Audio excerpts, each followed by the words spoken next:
I got 25.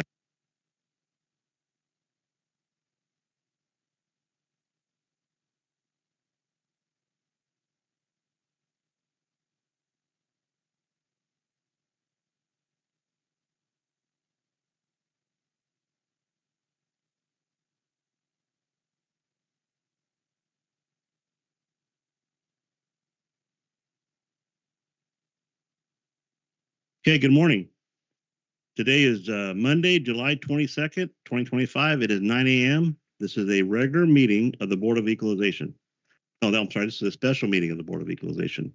Madam Clerk, please call the roll. Joan Ebbs. Here. Richard Valley is absent. Doug Raboon. Here. Rusty Robinson. Here. Robert Thayer. Here. Very good. 4 members present, 1 absent. At this time, would all please rise for Pledge of Allegiance? And Christy Lee, why don't you lead us off on that today?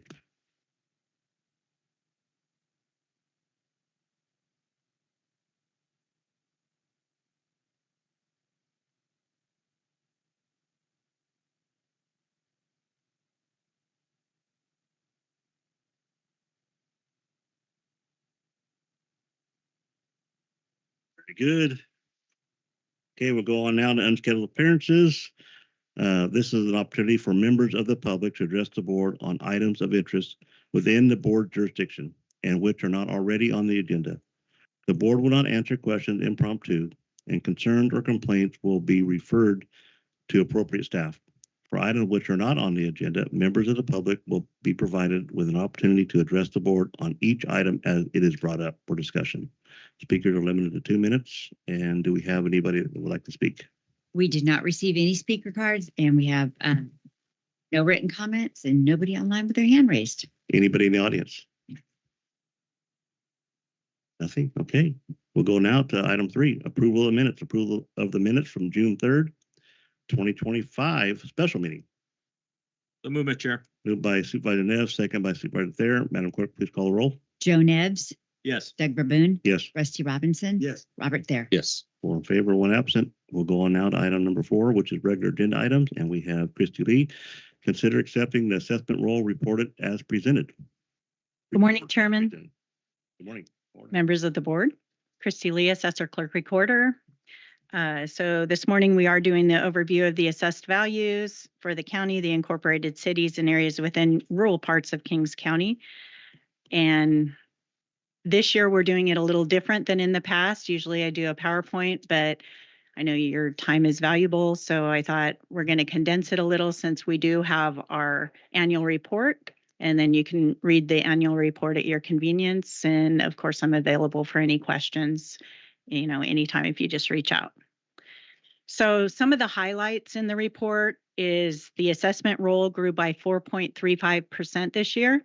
That was a little bit in contradiction to a Sentinel article that came out on Saturday, July 12th. For some reason, they took last year's press release and put it out. I hadn't even talked to them this year at all. So anyway, they did send a corrected article on July 18th, which was Friday. So 4.35% is what the roll actually went up this year. That's a $682 million increase. So the total roll is now $16.38 billion, and that's net of any exemptions. So the increases in the secured roll by cities, Avenel grew 5.8% to $330.6 million, Corcoran 7.7% to $641 million, Hanford grew 7.3% to $5.98 billion, Lemoore 5.9% to $2.66 billion, and the unincorporated area went down 4.2%, and it's at $5.13 billion right now.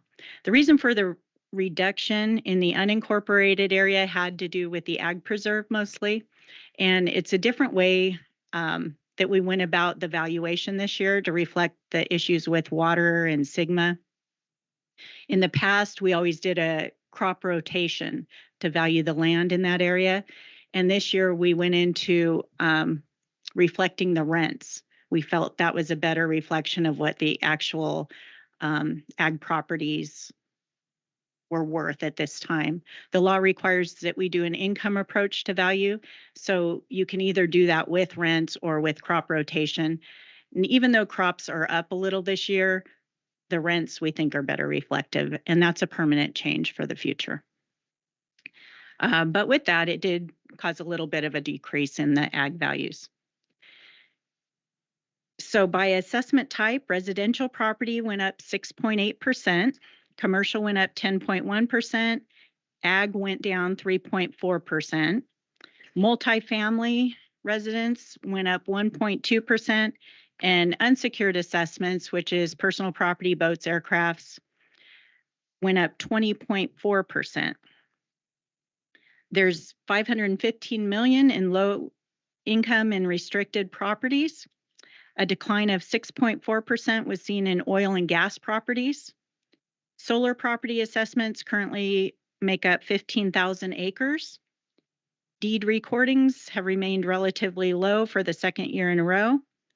And the median sales price in Kings County is at approximately $360,000 with a slower market than has been seen over the last several years.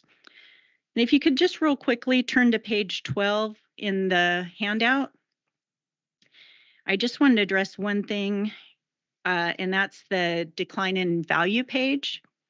So it shows assessment appeals at 351, but 268 of those were Sandridge properties, and they did file for appeal on all their properties, but then they withdrew all those. So we are reflecting what was filed, which was the 351, but 268 of those are already withdrawn. So just for your reference. And that is the summary of the role. If you have any questions, I'm happy to try to answer those for you. Well, thank you for taking care of the Sandridge Corporation or family, whatever it is. It saves us a lot of trouble having to deal with all the appeals. So appreciate that. Welcome. I just have one question. I'm Sure. just trying to educate myself on this. When you the solar property assessments so if I had land and I put, let's say I had 20 acres and I replaced crops with solar, does the solar itself fall in line with property tax? So solar is typically exempt to the first owner. So if you put it on your property, it's going to be exempt, just like if you put it on your home.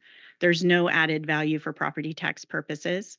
When you sell your property or your home and it has the solar already on it, that sales price is going to reflect having solar, and there is no longer an exemption for it. Okay. So when you sell, the second owner does become assessed for the solar. It's included in the sales price. And so it goes the same with the solar farms typically. Okay, thank you. So is it an added value to your home or a negative value? I mean, it does, of course, if you put solar on your house and your neighbor has the exact same house and does not have solar, it's going to add value. But for property tax, we don't increase the value. But second owner, we would, if somebody buys your house. I know a lot of times that people borrow money to put the solar on their homes and they go to sell their house 3 years later, and now that's a separate loan and you can't sell it with the house, and it kind of binds up the sale of a home when you got solar, it's not paid for yet. Right. Yeah. And it seems like that legislation's changing in California too, that those exemptions are starting to go away. Is that? They have. It was supposed to sunset, but then they keep extending it. So right now it's extended again. So right now it's still the way that it's been for the last several years as far as solar's exempt to the first owner. Yeah. Thank you. Okay. Any other questions? I have a motion. A motion to accept is moved by Supervisor Thayer, second by Supervisor Robinson. Madam Clerk, please call the roll. Joe Nevs. Yes. Doug Verboon. Yes. Rusty Robinson. Yes. Robert Thayer. yes. Okay, very good. The roll passes, and thank you very much. It will adjourn until next meeting will be August 19th, 2025 at 1 p.m. Thank you.